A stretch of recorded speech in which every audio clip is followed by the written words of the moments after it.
Welcome to the show, everybody. It is 2024, and this is Cinema's Last Stand. I'm Cam, joined as always by my trusty co-host Jayla, and special guest today is my mother. Welcome, Tigger. My mom's nickname since college has been Tigger, and that's her grandma name now. Hi. Her name's also Angela. But I don't call her that. I think that would be rude. He does when he's mad. Oh, really? What? It's not even true. Let's get on with this. Okay. We're That here would to scare me.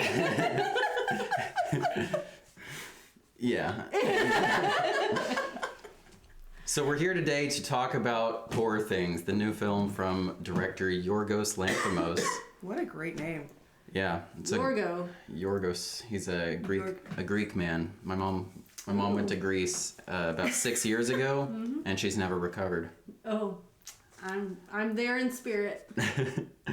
So this is a movie that Jayla and I definitely found very refreshing, but Tigger mostly liked action movies. Tell the folks at home what you call action movies. Shoot 'em up, kill 'em up. Shoot 'em up, kill 'em up movies. Yep.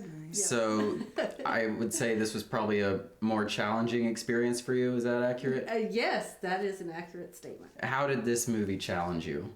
Honestly, to get past the superficial nudity and get to the heart of the story, I realized somewhere in the middle of the movie that they were actually trying to get a message across. Actually, more than one is what I came away with. So what did you appreciate about the movie?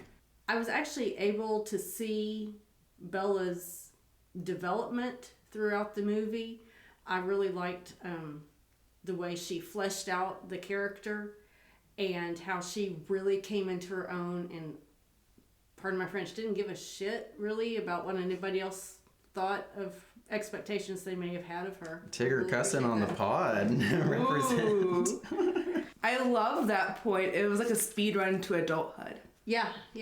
Because that's a spoiler. Never mind. We will talk spoilers in a few minutes here.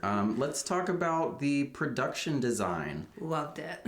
Yeah, what did you like about the production design? It was gorgeous. It was like a fantasy adventure almost. I love the way it looked. There's a bit where they're on a boat and the background isn't CGI, it's an actual screen they had. They did LED screens, like the volume, but it was shot in Budapest, so it's not the volume. But it's the same concept.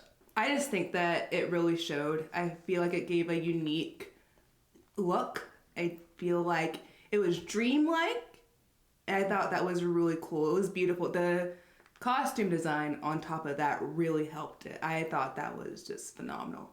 Yeah, it's sort of a retro-futuristic thing because it's supposedly maybe set in Victorian times, but there's some futuristic technology going on in there. Like with the rail cars, those did not really look like they were from any point in history. Steampunk isn't the right word, but it's the same kind of vibe. Does that make sense? I think I saw the word steampunk used somewhere online regarding this movie. I feel like steampunk is more metal. Like maybe it's a pastel bubblegum steampunk. It's a bubblegum steampunk movie. Absolutely. Barbie steampunk. Barbie steampunk. Yes.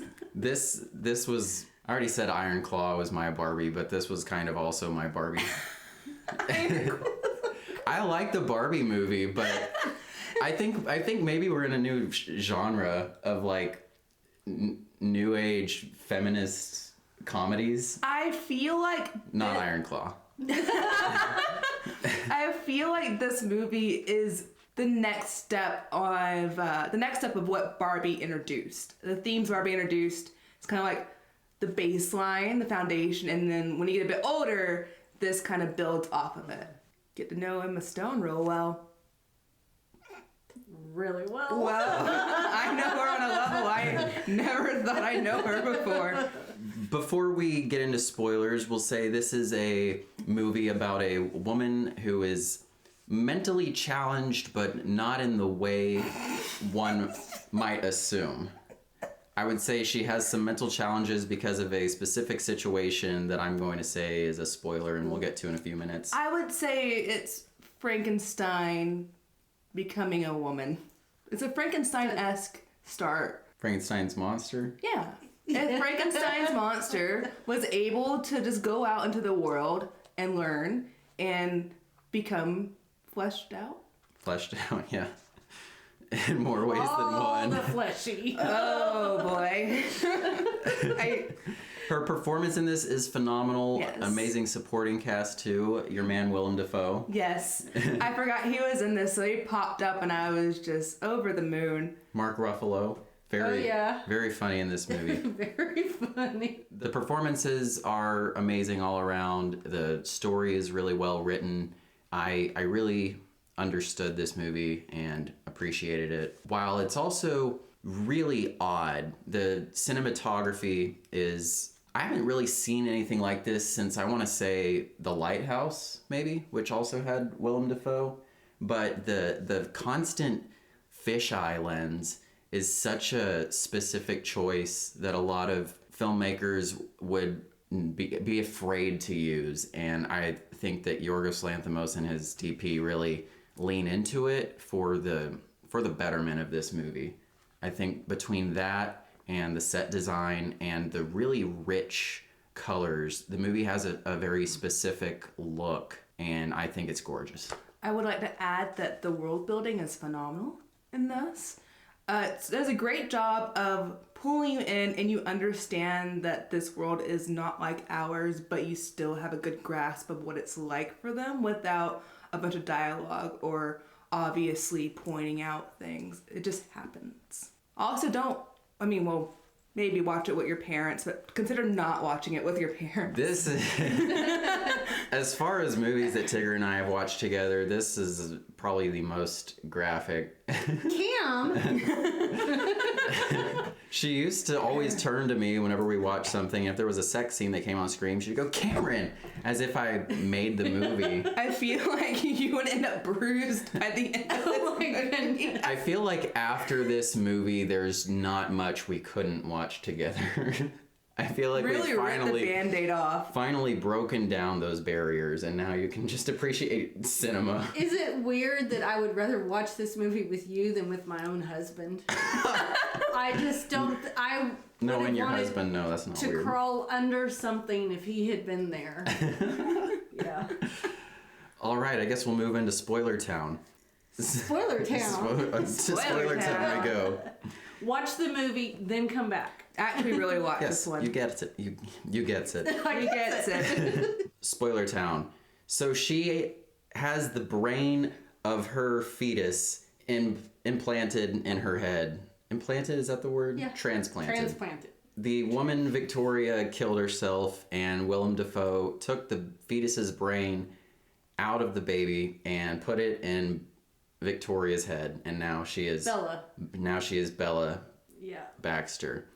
And this is her mental challenge because basically she starts out as a baby in this movie, but of course she isn't actually mentally challenged. She's just a baby. So she still has the potential to be a fully functioning adult person, which over the course of the movie she does pretty much get to. So not to be a man trying to talk about a feminist movie, but I want to talk about the men in the movie. I wanted to see what y'all think about whether any of the men treat Bella well, if any of the men are good to her. First off, I would like to say Mark Ruffalo has a cute booty. And now that we have that out of the way, Does it even show off his booty? Yeah. I mean, like, there was that one side profile shot that comes to mind, but I'm... Oh, Cam. Okay, so Godwin, who is her doctor, Dad. what? Her Frankenstein father figure. Yeah, there we go.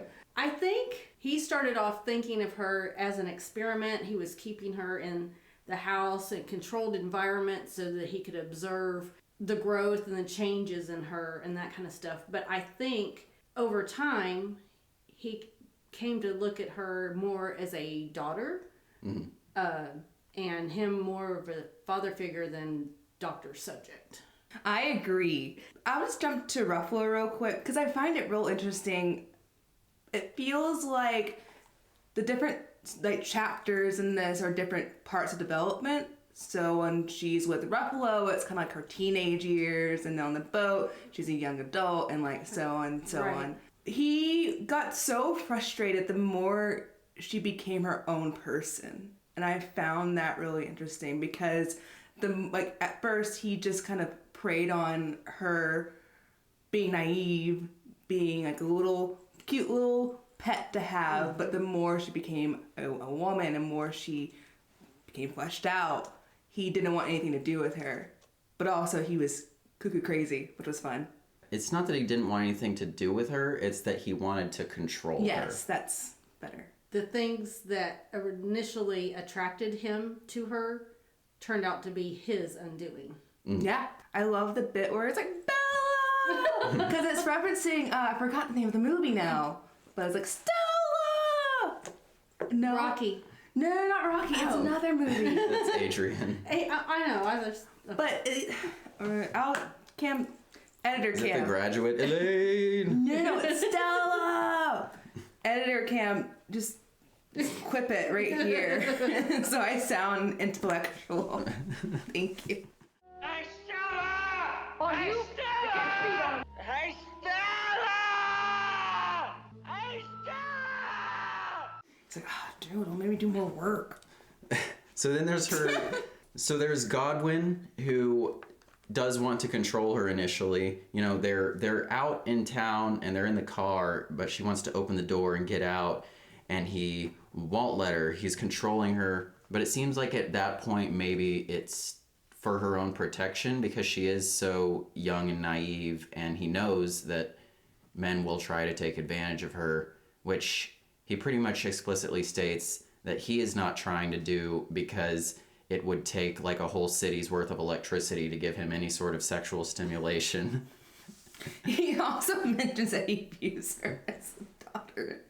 And Yeah. well, Yes. His paternal feelings outweighed those ones.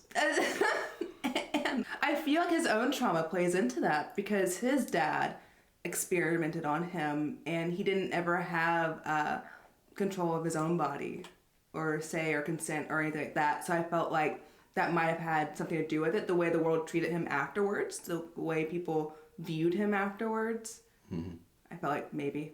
He's kind of complex because he's a mad scientist and it seems like he's doing really ethically questionable things, but ultimately it seems like he does want to protect Bella because when she's getting engaged to Max McCandless, Godwin has a contract drawn up stating that they all have to live together. So ultimately, she can marry Max, but she still has to be under Godwin's supervision. What did you feel about Max, or how did you feel about Max, Tigger? I think he went into this really questioning what was going on, what the big picture with her is. And then slowly, he's observing her from the time, like, intellectually, she's a toddler. But he's there and he's kind of seeing her brain mature and her actions mature and stuff. And I think he's slowly falling in love with her, but also he wants her to experience life, and Godwin has her in the house and he's the one that said, let's let her go out. And Godwin's all nervous because what Cam said earlier about other people preying on her because she is a toddler in a full-grown woman's body, basically. One of my favorite examples of the shift that's starting to happen, especially with Mark Ruffalo, is the dance scene, because she's starting to dance and be free, and he's like coming in and he's trying to like do a proper dance, and there's one quick little look he gives her when he tries to spin her and she's like, what are you doing? He just looks so confused and kind of frustrated. Because she's trying to dance by herself, and then he keeps coming in and trying to partner, and then she just like splits off and she's like, I want to do me, Yeah. You had a bunch of points written down on your phone. Do you have any things you wanted to bring I up? must go punch that baby now. That was the funniest line in the entire movie because I so know how she felt. Oh, Sometimes you just gotta go baby punch. So one of my first thoughts when Cam and I were discussing this after we had seen it, trying not to have a full-blown discussion, was what differences would the movie have if the baby whose brain was implanted in her had been a boy? Probably would have masturbated a bit more, but Well, she wasn't exactly shy about doing that either. no, I don't think she was ever shy about that. No, I think there might actually be a boy's brain in there. I don't see why, based on her personality, I don't see why it wasn't a boy's brain inside her body. Are you saying Not just because of the masturbation. what?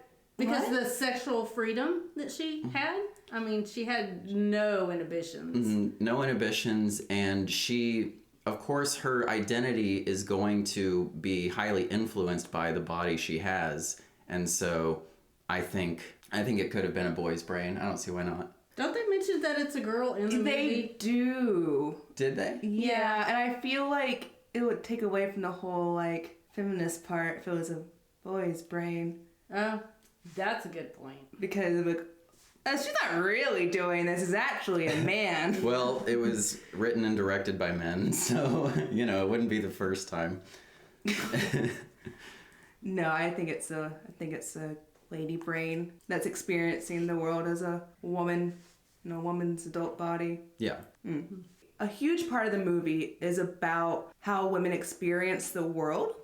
I think it's a very important part of the core of what this movie is saying. Goes right into my point that Cam asked me about was I think the movie highlights how societal norms are meant to control behavior. Absolutely.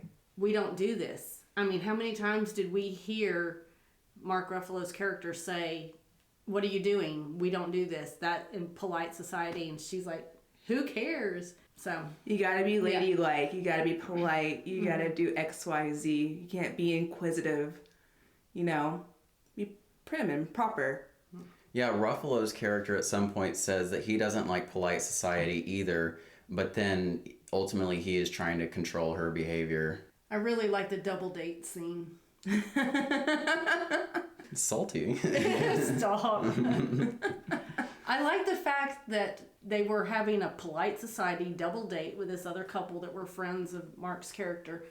And Bella said something, I don't remember what it was, and the lady was like shocked that she said it, and then was like totally agreeing with her, like making comments and... Yeah, it was... Mark Ruffalo pulls her aside and was like, you can only say these three things. Oh, yes. And then the woman... The tart's so crispy. The woman said something about, like, I think her dad dying, and... Oh, she totally said one of the phrases. Right, and Belle's like, wonderful. Yeah. Splendid. How did they make it so crisp? She's just I just loved her character so much. It's so hard to not just fall in love with her and her growth and seeing her development. Yeah, she's really charming. Emma Stone really nailed it. Also, I just love the costume design for her too. That is one thing that I noticed, because it seems to be set in Victorian era America, England, whatever, that type. But if you'll look at her costumes, most of the time they're like shorts or a short skirt with maybe something sheer over it. Sometimes not. Sometimes just the shorts. And none of the women in the movie, the background people, ever looked at her funny. Yeah. And I was trying to reconcile why she could dress like that, but everybody else was in the Victorian style, long dresses and high boots and stuff.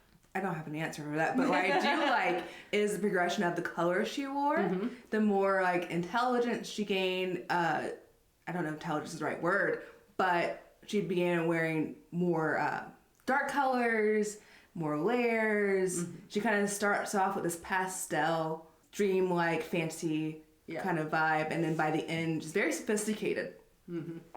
I'm just in love with her yellow shorts. Oh, I love those too. I would wear those. Yeah, totally. And the movie starts out in black and white, and it jumps to color the moment she finally leaves the house. Right. And so her getting out into the world is like the introduction of color into her world, and it just progressively gets more colorful from there. Yeah. I do have one more point. Yes. The end of the movie, when she comes back to be with Godwin because he's in failing health. Actually, she was at her wedding, but back with Godwin. And Victoria's husband comes and basically takes her away. And then we kind of get an answer as to why she tried to kill herself at the beginning of the movie. I just felt like all of that was forced. Like, they could have incorporated some of that maybe in flashback form or something like that, little reasons why, so that we knew why she wanted to do that. But the end of the movie, I did not think was very good. Really? Really. I guess the way I took it was the final puzzle piece for her growth, learning her background, learning like where she came from truly, I suppose. I felt like that was an important part for her development. What she ends up doing with Victoria's husband kind of helped it become full circle for Bella, I feel like, in a way. We also see that men have been abusing her pretty much her entire life. Yeah. And it was like the final step of reclaiming full control. Yeah, men have been abusing that body. Yeah. Yeah. I do love how when she was in Paris, it seems like she took total control of her body, of her future, of what she was doing in the moment, that she was like, these are my decisions, and she owned them. Yeah. And even when everyone, or not everyone, but when people around her are like, what are you doing? She's like, what do you mean? Yeah. I'm living my life. Yeah. What I found interesting when she became a prostitute was one of the things she did was try to get to know the men first. Like asking them a question, doing a sniff test. I just felt like that was a really interesting part of her character. And her trying to actually change that culture, the madam culture, was let the women choose. Right. I mean, the guys come in, they get to choose who they're going to the room with, but she was like, let the women choose. I think that by doing that choice she made as far as having the introduction bits, I think that was a move to help not only her feel more comfortable, but for the men to see her as human, to kind of break down those barriers, and then she's not an object. Oh, yeah. They quit objectifying her. Yes. How about that madam? She a little weird. Oh, wow. The earlobe thing. Don't touch my ears, please. Did you think there was anything interesting about the way that she perceived Bella compared to the way that the men did? Like in terms of controlling Bella? It was definitely a lot of this is the way things are. When Bella is like, why can't we choose? She explains how this is how it works. I'll help take care of you. But still, she's profiting off Bella. I mean, that's just business. I mean, she's getting 10 francs and Bella's getting 20. You know, she does need a place of employment, but I thought it was nice how she had clearly been doing this a long time, and she admired that Bella was trying to chart her own course to freedom. I thought that she was assisting Bella in a way. I don't disagree. Bella could have charged more. Well, yeah. Well, yeah. Like I said, I don't see her as a necessarily bad character, but also it's a kind of a gray area, no? Bella brought a lot of good change to that culture that she didn't. The lady in charge didn't. Does that make sense? Mm-hmm. She's been in that world for so long that she doesn't see that she could have the power to change. Specifically, as far as her business goes, she could do things differently. And Bella is always questioning, why is this the way it is? And I think there's something that she said that Godwin said to her one time is like, things are the way they are until they are not that anymore, and then things are the way that it is then. Just a paraphrase. It's like, why is things the way they are? And that's the way they are until they're not. I think a fun bit that I just remembered was how Bella had money the entire time.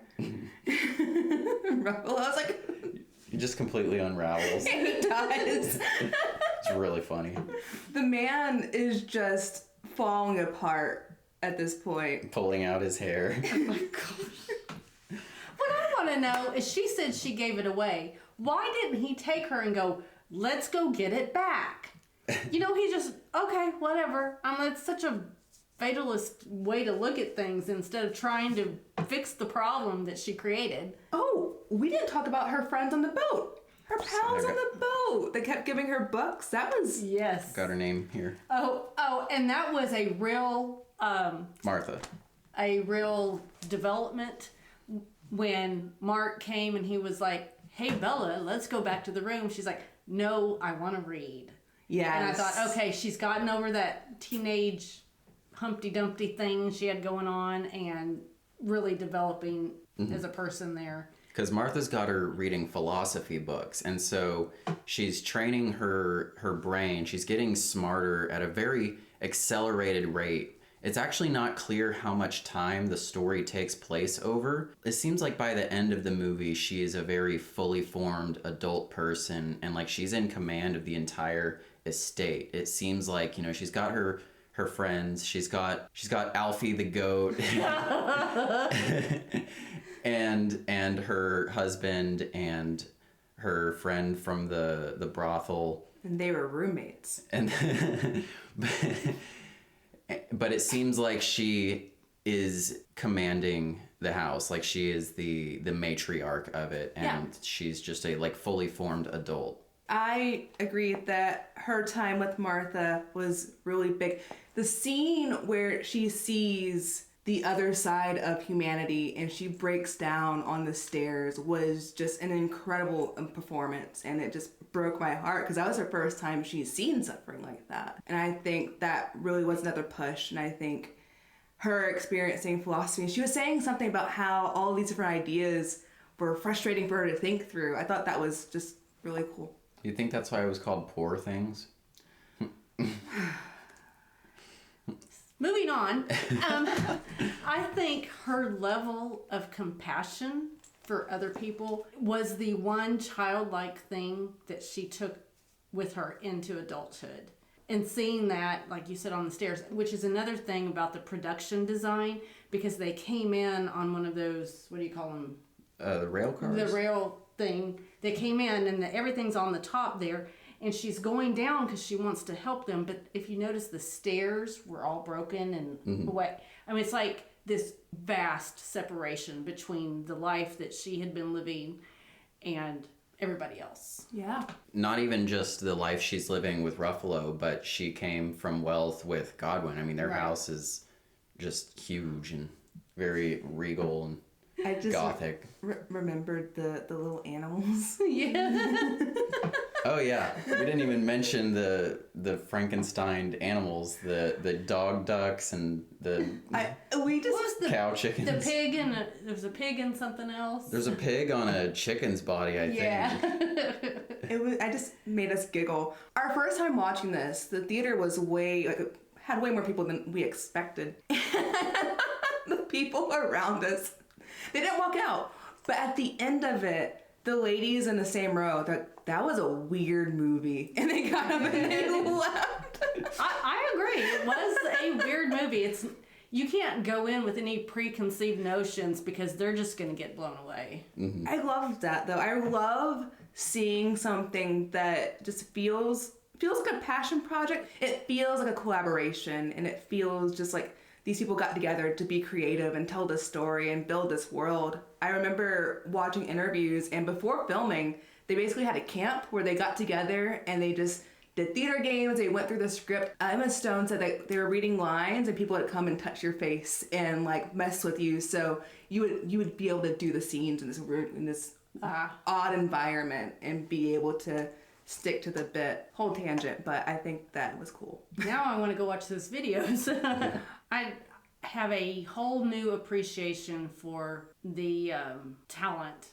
Mark Ruffalo, Emma Stone, well, Willem Dafoe, and nobody can ever argue about his talent. But I mean, there's some really good talent, and I feel like it was very well acted. I've always been a big Emma Stone fan, so seeing this was just like, this is great. I'm so happy for her because she really, as an actress, it feels like she's just really stepping into her own and having a great role that she's super proud of. And that's awesome.